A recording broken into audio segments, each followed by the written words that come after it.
Yes. How's it going? Big shout out to those massage therapists over there, working their tails off. You're welcome. Yeah, thank you. I just got a massage an hour and a half ago. I'm tired now. I'm ready to go to bed. I don't know what time it is. How you doing? How you feeling? Having fun? All right.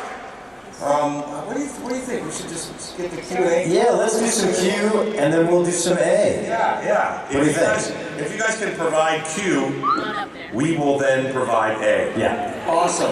Well, here's how we're going to do it, because this is kind of a big group. So what we want to do is form a single line right here. Yeah. You do this now. Yeah, you can Form a single line right here. If you've got a question. And we'll hand you the mic.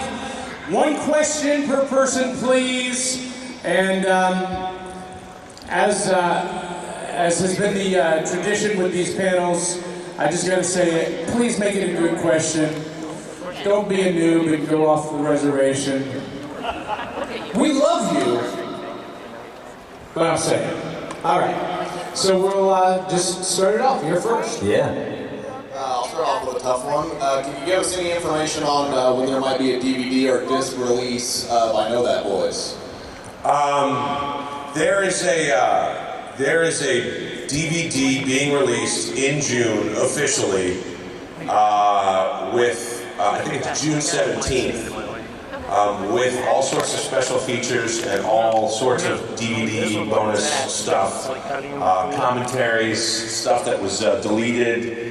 A whole bunch of stuff, and you'll be able to get that through the website. But also, I do have special edition convention copies with me here. So immediately after, if you want to buy one, come on over to the booth over there, and I'll sell you one, and I'll even sign it for you, so you can have that. So yeah, I know that voice. I don't know if you know about it, but if you haven't seen it, you can get a copy, or you can get it on iTunes, where it was number one. It was the number one documentary for a while. Very cool. Yeah, that's very cool. Congratulations. Yeah. Thank you for the support. All right. Good question. Thanks. Okay, so hi. Hi. I know both of you have been voice acting for a while, but one of my questions is, how did you actually get involved in that? Going back to like the very beginning from when you started. I'm just curious how you guys started out and how you got to where you are today. We both started in New York, actually. Yeah. Go ahead. My Reader's Digest condensed version of my very long story is, I actually worked at a tennis club as a tennis pro, and one of the members there knew that I was a musician and wanted to work in the business, and she owned a recording studio. And so I started off in their studio as the coffee guy. I was a production sort of assistant. And I learned how to cast, how to direct, how to produce. And while I was working at that studio for 10 years and directing other actors, I also had to jump in the booth every once in a while during casting sessions. And there's nothing better than learning like a sponge. As I was directing, I was also absorbing how the actors responded. And slowly but surely, I started to do more and more of the voiceovers myself. And then I had an opportunity to go on the road as a musician, and I needed to not have a 9-to-5 job. So I approached one of the agents that I had been working with as a producer and casting director and said, I'd like to do this full time. And so I got signed to an agent, and yeah, I do a lot of audiobooks and commercials and things like that too, beyond just the cartoons. Being an actor or a voice actor is a big spectrum. But that's sort of my short answer. I got involved with voiceover while I was in New York. I was doing stand-up comedy in the 90s, and I came up with, Dave Chappelle and Dave Attell and Louis C.K. and all those guys, and Jay Moore and, all those cats. And I started doing voiceover there. Started doing voiceover for TV and radio for commercials, and then I moved to Los Angeles because I was cast in a show called Chicago Hope, a TV hospital drama. And, good show. Yeah, I'm not a doctor, but I played one on TV. And so while I was there, I would audition for voiceover there, but all the voiceover that I auditioned for was for animation. And that's, and that's how I started doing that. And then I auditioned for Mad TV, and I got it. And my agent and my manager both told me to pass on it because it was a horrible contract. And if you ask anybody that did Mad TV, all their contracts were horrible. And so I was like, all right, well, forget it. And then the same people that cast Mad TV cast Futurama, which is how I got the audition. And the rest, as they say, is history. That's memorial right there. Yeah. You're welcome. Now Tracy Morgan said, go sit down. That's memorial. Hello. Hello. So this is a question for John. So I'm sure most people know that Adventure Time is very like the writing is very like off the wall, very. It's very strange, yes. Yeah, very strange. So I was wondering if you've ever been asked to just like improv something, just like come up with something, or if you've ever just. If I've ever been asked to do what? Like improv, just like make something up. Well, within the script, there's always maybe a line that, you'll read it as they wrote it, and then you'll say, can I try that again? Let me try something different. And if it sticks, it works.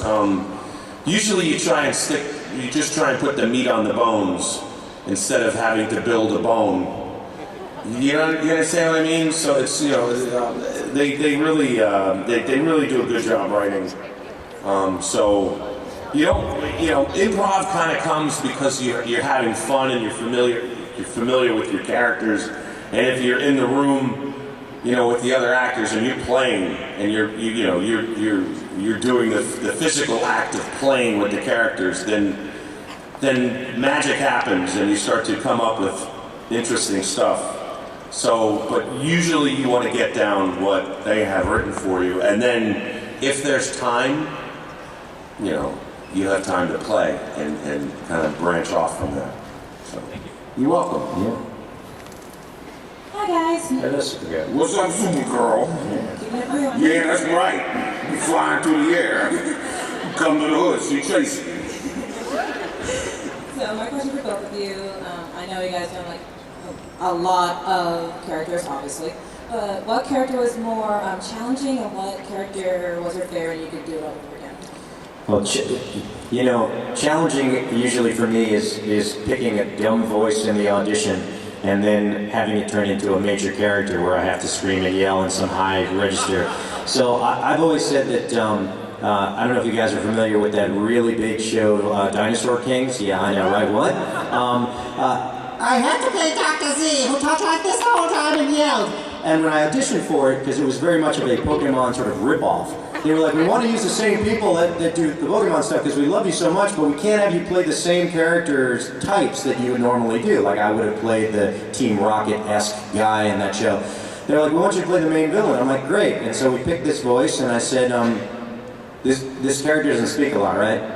No, he's got a couple lines per show, and he sort of, of course, they didn't look ahead. After like the second episode, it was like these long monologues of constant screaming. So that was the most challenging. But favorite, I'm a big fan of funny bad guys. You guys remember the show Wacky Racers? See, I used to root for Dick Dastardly and Muttley to win because they entertained me. I didn't care about the good guys. So James from Team Rocket was always Brock was funny, but James always made me laugh because it was comedy. And it didn't matter what was going on in the rest of the show. I just worried about when I appeared, would I make you laugh for that moment and then disappear again? Woo! Which is a complete ripoff of Ed Wynn, if you know that. That's where I get that from. There you go. Yeah. My doing Marcus Phoenix was a little difficult. Usually you want to schedule those gigs at the end of the week so you have the weekend to recover. Because it's like, just dying. Yeah, exactly. It's like, John, can we get him cut by a lancer? We want a chainsaw is going through your chest. Okay, just give me the sign.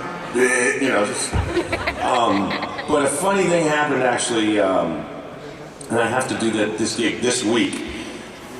It's an Adventure Time game, and I played the Banana Guard on Adventure Time. You know what I mean? Banana Guard. Yeah, it sounds like this. It's based on Pendleton Ward. doing the Lumpy Space Princess. Oh my God. And so basically I was just like, I'm just going to do an impression of Penn for the Banana Guard, and they were like, that's really funny, dude, man, do it, you know? So I'm the Banana Guard, so the problem with this is that you're swallowing your voice. I thought it was going to be a one-off as well, like, I'm Banana Guard, okay, see you later, and be done. So I have to talk like that for about 2.5 hours this week. And so this is going to be a real, okay. Because after a while you start to go, you're like swallowing your own face, while you're recording, so, I don't know. Good question, though. Yeah, that's a good question, definitely. Yeah. She wins the I Swallowed My Own Face award. The best question. Hi. My question is for both of you. What is your favorite line you always like doing over and over again? Well, I usually do what you guys ask me, and I'm sure everyone in this room knows what the famous Brock line is, right? You want to say it with me? I'll just use my trusty frying pan as a drying pan. Shakespeare. It's actually Shakespeare. But I think my favorite James line is from The Unknown, the movie of The Unknown. Remember the floating letters? And James says, I haven't seen this many strange letters since I placed that personal ad.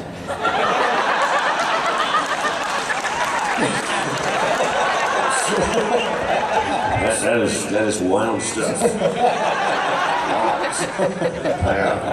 I'm kind of scared sitting here now. I didn't write it. That's pretty funny. Yeah. Everybody always asks me to say, bite my shiny middle ass, or hey, totally math, or whatever. But one of my favorite lines of all time comes from Futurama, and it's when Bender and Fry are walking up the side of a building, like Batman and Robin style from the '60s, and they're walking past the room, and he looks in a window and says, "Ah, get a room, you two!"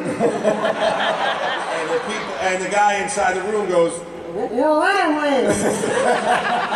And so Bender says, "Well, lose some weight." My favorite. That's great. My favorite of all time, I think. Just, Yeah. It's in a salad! For crying out loud! Wow, very funny. Yeah, was funny in that episode. So, in your opinion, what was your best voiceover? What's your best voice? What's my... I don't know what my best voiceover was. I don't think I can tell you what my best... You have to tell me. Yeah. Because that's kind of a, well... You'd say Jake? Well, what? Oh. Excuse you. Gesundheit. Jake is a lot of fun, and Jake's kind of right here. I don't have to do too much for Jake, except when he gets crazy. No, crazy. Not lazy, crazy. I don't know. I love all the voices that I do. I get to play, so. Yeah, and when we pick one, sometimes it offends the fan that doesn't like that one. I like when you guys say, Brock's my favorite. I hated James, or Kaiba's a jerk. I really like, whatever it is. Yeah, I feel like if I ever cosplayed it as any of my characters, I would offend the ones that liked the other one. Yeah. So I kind of stay neutral. I'm just happy to work. Yep. Me too. Yeah. That's it. I mean, doing what we do is a job, but it's great to, and this is why doing the conventions is fun too, is we work in a booth, we don't necessarily know what you are enjoying and what you're not enjoying. This gives us a chance to get that feedback, and that's really kind of neat. And it's very humbling to know that what we do for a living entertains you, and you stick with us. Eric, my friend, that was very well put. Thank you. Thank you. Good question. All right, good question, buddy. Hello again, you two. Hello. Sorry. Hello again, you two. My question is, do you have any funny stories from your time in the booth with any of your characters? Any funny stories? I had an engineer that would have every actor at the end of their session say something dirty and save it on an alternate track And I don't know if you know this, but when we do adaptation, we get beeped into where we're supposed to speak so we can match lip flaps. So it starts a couple of seconds before your line. So you get beep, beep, beep, and when the fourth beep should be is where you speak. So what that engineer would do was take that previous actor's dirty line and set it up right in the middle of the beeps. So it would be beep, beep, and then you'd have to go and say your line. And I can tell you more times than not, I was on the floor, like with those kind of, the laughing you can't breathe, you know, which would kill the session for at least 10, 15 minutes because it was, especially when it was like characters like Ash cursing. You know what I mean? So those were funny stories, yes. There's young kids here, but the funniest thing I think ever is to curse in your character's voice. Yeah. Deep down, everybody wants to hear Jake the dog say shit. Yeah. And I think as good actors, I always, when I mess up and I'm about to, if I'm making a mistake and branch off into cursing, I stay in character. Yeah, yeah. I don't go into Eric. It's Brock doing it full on. You know. I mean, there's a lot of tapes going around of voice actors really screwing up their lines. Yeah. There's a guy named Bumper Robinson. He's on Ben 10, and he does the funniest thing when he messes up. He goes, Ben Tennyson, I think that. It's even funnier than when he do it.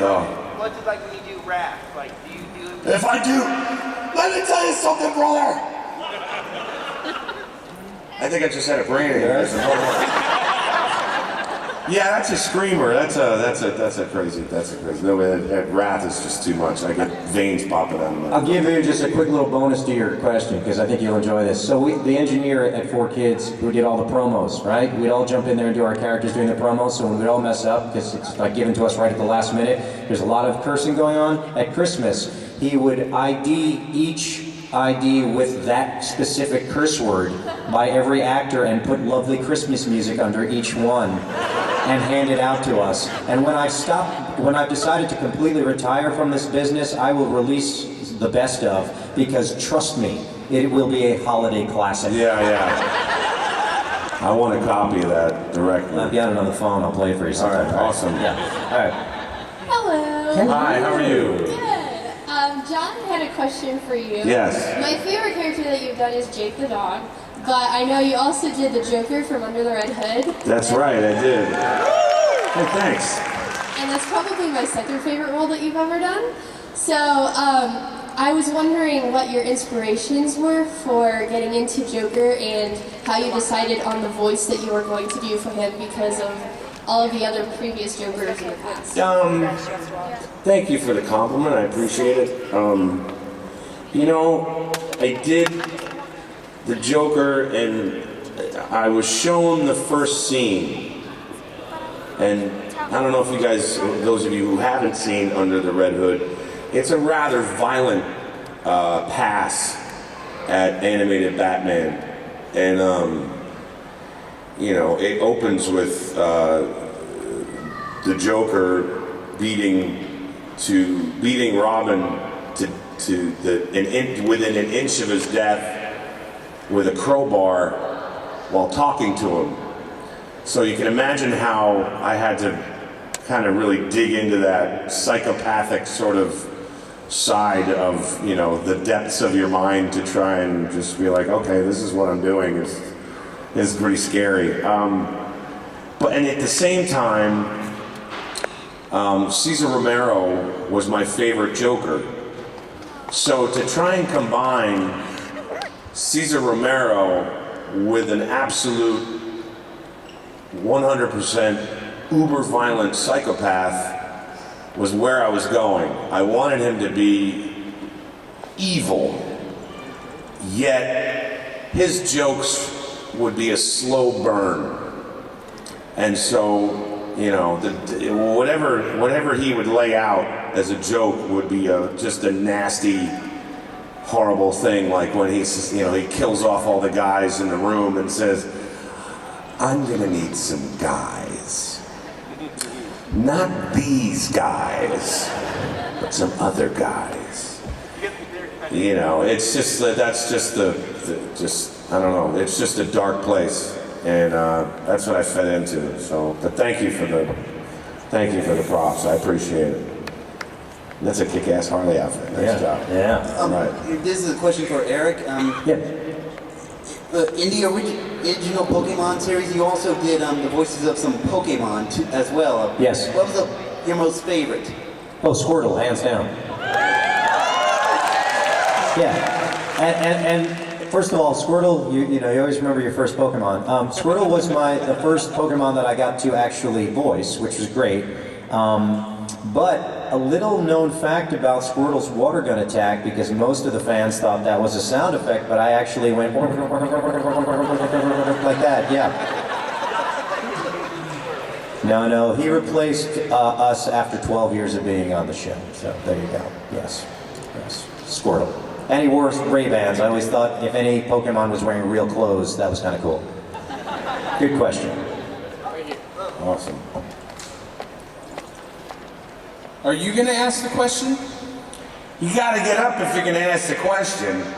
Can't do it from the floor.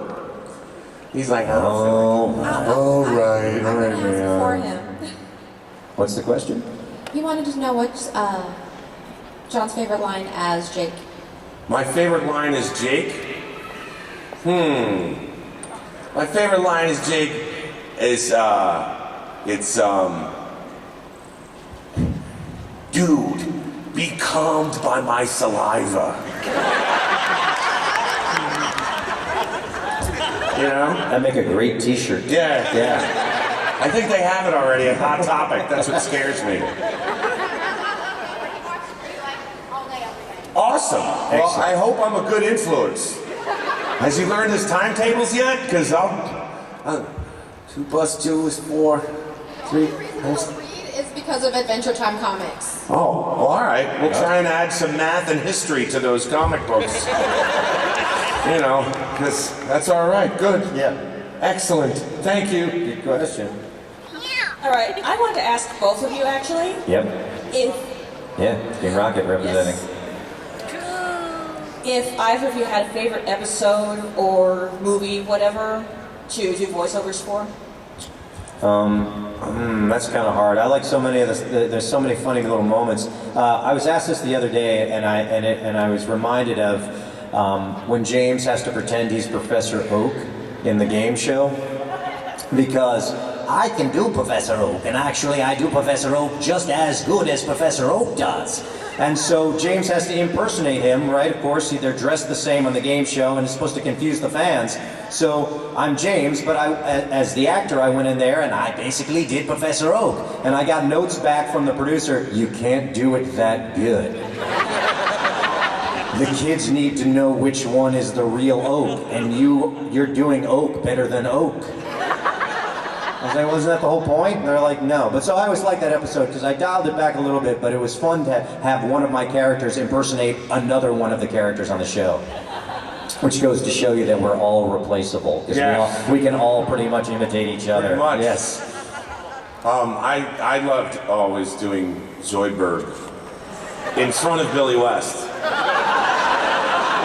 Zoidberg. Do little dueling Zoidbergs. Young lady, go get me a sandwich from the dumpster and leave the maggots on it. And then, oh yes, oh yes, oh my, no. I always love that. That's the best. Ridiculous. Scruffy, janitor. I always like impersonating those characters. Yeah. Hello. Hello. My name is Daryl. My question is, you guys are talking about how when you guys are playing physically, like with your voices, and like experimenting and coming up with stuff, have there ever been any instances where you and like another voice actor had just been playing around with your characters, and you guys ended up coming up with like something really funny that you wish you had written down, or something that you wish you could pitch to someone as like a funny one-off or a spin-off or something? You know what's funny? Randy in Futurama was originally drawn as an old man, right? Just an old man, but he was called the Man in the Mob, and he didn't have a name yet. And so when I saw the Man in the Mob, I originally just went straight to, see, we grew up in, like, outside of, like, he's a Brooklyn guy. I grew up in Jersey, so, you know, and then we were both in New York City for a long time. So in New York City, if there's a mob, there's always one guy in there going, yeah, this isn't good at all. No, okay? Let me tell you something, Mr. Man. So when I had the line, you know, the robot has to go, he became Randy because, like, I was just screwing around in the studio, just looking at, you know, I would turn to Katie Seagal and go, Katie. And she'd turn to me and go, what? And I go, you're an asshole.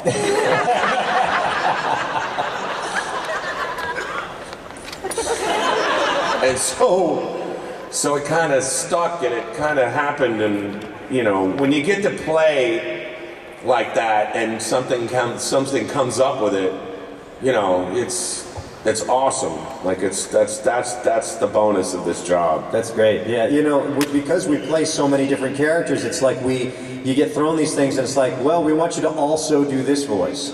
And you're kind of like, well, what haven't I done yet? Or what is left, you know? So having that opportunity to use those voices you haven't used or that you want to usually comes along, you know? When I was playing James and Brock on Pokemon, they were like, well, here's the other Team Rocket. Here's Butch and Cassidy. We want you to be Butch. And I'm like, well, these three guys talk to each other all the time. You know, I'm already doing my Casey Kasem for Brock. I'm doing my Tim Curry for James. I'll just do my Harvey Firestein for Butch. Because they sound nothing alike. So I was like, I'm running out of registers and accents, you know, but that's what it's like, well, I haven't used that voice yet, so let's do that. So we usually get the opportunity, if we're lucky enough to be doing jobs that require us to play multiple characters. Or we're talking about, you know, John's talking about where we grew up. I directed Viva Pinata. I don't know if you've ever seen that little show. Now, a great show, but it was a prelay show, so I didn't have to match lip flap. I recorded the voices individually, built that show, we sent it to the animators, the right way to do it. Well, Peggy Budgeon was a newspaper pigeon. So I had to do Joe Pesci, because I figured I'm from Brooklyn, I'm going to use a pigeon. That's how a pigeon would talk if he was a newspaper guy. I figured, when am I going to get a chance to do a Brooklyn accent? I never play the New York guy in any show I do. I had to do that one. And Les Galagugu is my ode to Cousin It.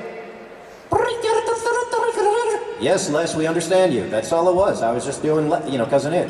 And if you don't know who Cousin It is, you've got to leave. Yeah. If you don't know who Cousin It is, you've got to go. Yeah. Unbelievable. Hello. My name's Jack, and I was wondering, this is for John DiMaggio, and I was wondering, how did you feel when you played Bender? How do I, who, what? How'd you feel when How do you feel when you play Bender? That's not a question for a child to ask. How a man feels when he plays Bender. Can you dig it? I knew that you could. How do I feel when I play Bender? It's the greatest feeling in the world! Yay! Hooray! Yay! It's a lot of fun. It's a lot of fun. I get to goof off. Hey, did you guys hear that there's an episode in October coming out called Simsorama? Yeah! Oh yeah. The cast of Futurama meets the cast of The Simpsons. And it's gonna be really, really, really funny. That sounds good. So keep your eye out. It's a 5-hour movie. It's a 10-hour miniseries on the History Channel. The History Channel presents Simsorama the 10-hour. Forget it. So keep your eye out for that, okay? Awesome. Yeah, thanks a lot, kid. Now go shut up and sit down. Yeah. Yeah, exactly. Everybody goes, oh, man. Oh, hello. Don't say shit. My name's Jake. And, Jake? Yeah. And I'm a big Gears of War fan. And what is your favorite? Nice. What is your favorite Marcus Phoenix line? And could you do it in the Marcus Phoenix? What's my favorite Marcus Phoenix line?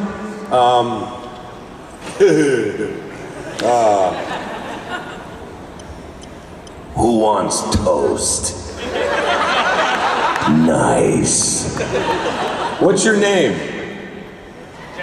Jay. Jay? Jake? All right, like the dog. Here we go, ready? Dom, Baird, you two take left. Jake, you come with me. Nice.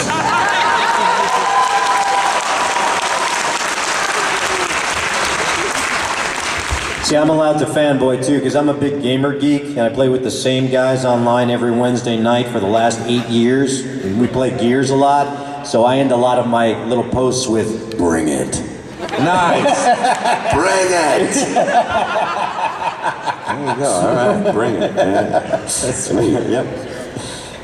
First off, I wanted to say you both are a huge inspiration to me. Thank you. My question is for John. Yes. The Joker's laugh is a very iconic piece of pop culture, as I'm sure you're aware. I was just wondering how you decided to go about presenting his laugh for Under the Red Hood. We turned off a majority of the lights in the studio, and we had some silence, and then we recorded it. A lot of the performance I don't remember, because it just kind of happened like that. And it's just, I mean, this is true. It was kind of like doing a theater piece, you know, when you're on stage and you're performing, kind of, sometimes you're either, you know, you want to be in it in the moment and just, you know, have it roll like that. So it's, I don't know, it's complicated. You lose yourself in it. And when you lose yourself in it, you don't remember what happened unless somebody tells you what you did. That's what happened for me for that role, for the most part.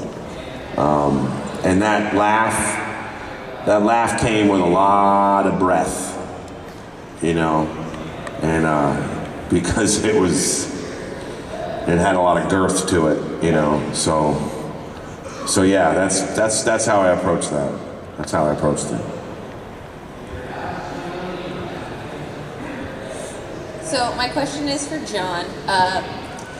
Jake tells Finn not to go to tier 15 with Flash. I don't know what's in there, man. I don't know what's in tier 15. I don't believe I still don't know. I asked Penn. He's like, I'm not telling you. I'm like, dude, come on. People ask me. He's like, no, you don't even want to know. I don't know. So I have no idea. Just don't go to tier 15. Just don't do it. All right? I'm sorry I don't have the answer for you. Hi, my question's for both of you. When you're like talking to someone, do you ever slip into like one of your characters' voices by accident? I don't do a lot of things like that by accident. I do it on purpose all the time. I have 2 young daughters, and my older one pretends that she's not impressed with any of the things that I've done. She's like, oh yeah, my dad does that, and she walks away. But my little one is always like, talk like Pecky at dinner. And the key is, if I order that way, I have to talk like that for the rest of the night, because I don't want to embarrass whoever's waiting on us. So, you know, for the whole evening I talk like that, which really amuses my wife. But yeah, I mean, it's fun to do that. I mean, we have a fun job like that, and I think, you know, you can imagine living with us and we're always talking like that, right? It can be funny, or it can be annoying. It's mostly annoying. Yeah, mostly annoying. For everybody else, Yeah, not for us, but for everybody else. Exactly. If I've had too much to drink, which doesn't happen a lot. I've spent a lot of time with John. Yeah, if I've had too much to drink, I'll kind of slip into Bender. That's very ironic. Yeah, I know. I used to go to this one particular bar in Los Angeles, and the bartenders would specifically get me drunk so that I would talk like Bender more. And they're like, just keep giving him booze, don't worry about it. And I'd be like, yeah, this is great. Can I get a cheeseburger? I'm in a bar for $5. That is so cool. Get him a cab. Good question. Hello. I have a question for both of you. For like long-running like series that you do, you know, where you do the character for like years and do you notice that does the character progress in like different ways, like to you, or is it just you guys or is it just like repetition? Like do your characters progress in different ways after doing them for a long time? Yeah, the character always changes. I mean, Bender the voice sounds different. I mean, if you listen to the first episode of Futurama and the last episode of Futurama, Bender's got a lot more soul to him, a lot more jive to him. He's got a lot more emotional range, you know. Bender was kind of really stutter step. Like he had a thing like a shinier than yours, a meat bag. It was a lot more controlled and held on to. And then as the story went on, baby, he got a little loose. You know, and so but that's natural. Like it always changes, and the good thing is that it does change somewhat, because like that's just the way it evolves. When you start to explore a character and you're given an opportunity to explore that particular character for 50 or 100 episodes or more, things are going to change, and things are going to, for the better, because it's just that the character expands, with content and with breadth, And when we were all growing together when we're creating from the beginning. I mean, the shows that I've worked on that I've played long-term characters, it's like you don't know what's coming up in those episodes. We're still finding the voice. The writers are still finding the voice of how they want those characters to speak. And so, yeah, we all grow. I remember playing James in the beginning. The original director thought that Team Rocket was supposed to be legitimately bad, wanted them played very straight, because they had not looked far enough ahead to see that James put on a dress in like episode 8. And so I was like, I think these guys are supposed to be funny. And so you look at early first season stuff, and James is very legitimate. But then once he started doing all of his outfits and things, that's all where all the silly laugh came in, and it evolved. But I think we're all growing together as a production team with that stuff. And yes, I agree with John, they should progress. So, good question though, very good question. Nice lid. No, your hat. No, your hat, dude. Oh, thank you. He's talking to you. Yeah. Thank you. There's something that Eric had touched on. Oh, yeah, something that Eric had touched on about being in multiple roles, and I'm trying to remember. I'm sure there are instances where Brock and James had to talk or argue, and I'm pretty sure that James and Butch had a showdown. It's like I've done a scene with all three of them. Well, so what's it like? And is there how do you kind of mentally split yourself to do more than one? I'm sure John has instances. That's when the medication works. Well, remember with those, when you're doing a dub, we dub one character at a time, right? I do all the Brock stuff, and then I do all the James stuff, and then I would do all the Butch stuff. And sometimes they'd leave the other tracks open so I could hear what I did, because I'm a stickler for inflection, and if, you respond a certain way based on the way a question's been asked. And if I don't remember how I set it up, then the answer might sound like "throw me my hat down the stairs." What does that mean? I've only had to do the characters live a few times. I would do some like radio phoners, morning shows, where Eric Stuart would be the guest with Brock and James, and that's the times when I have to talk as all three of them. And it's really good to catch me right before coffee and when I can actually be completely conscious, because I think if I had to think about it, it would be a lot harder than just being sort of an autopilot. So there you go. I've seen Billy West do 3 pages of dialogue by himself. Yeah, well, he's the king. He's the king like that. Yeah. Pretty impressive. Yep. Yeah. Good question, though. Very good question. Hi, my question is for Jake. John. Yeah. How did you get the character Jake? How did I get the character of Jake? Well, I had to audition for it, and I got the audition, and I read for it, and then I got the job, and they made a pilot, and it was originally at Nickelodeon, and Nickelodeon passed on it. They said, no, we don't want it. Talk about an aha moment, because Cartoon Network said, well, we want that, and they took it, and now it's a juggernaut. So, which means unstoppable force. Yes. Totally unstoppable force.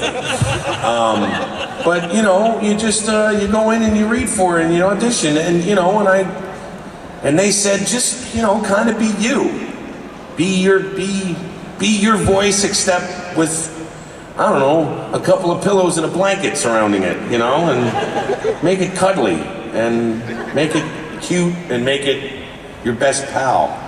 And that's what I did. At least I think I did that. Good question, buddy. Yes, very good. Were the characters that you played, and I guess I'm kind of directing this towards John, were the characters already created when you took them on? Because I noticed some of the mannerisms that you have and kind of your facial qualities kind of look like Jake and Bender. I look like a pug? I look like a yellow pug. Very cute. Well, there's a first time for everything. All right, and now I know how Indianapolis swings. Yeah. I think I understand her comment. It's not in your natural state, but when you take on that character voice, you do take on some of those physical characteristics. Inevitably, you're gonna start to, I don't know how much you can look like someone, but I'm sure that the animators have seen me do something in the booth and kind of went there with it. But sometimes for certain particular jobs, they'll film you at the microphone so that they can get all the facial expressions and use that for the animation. With Adventure Time, they don't do that.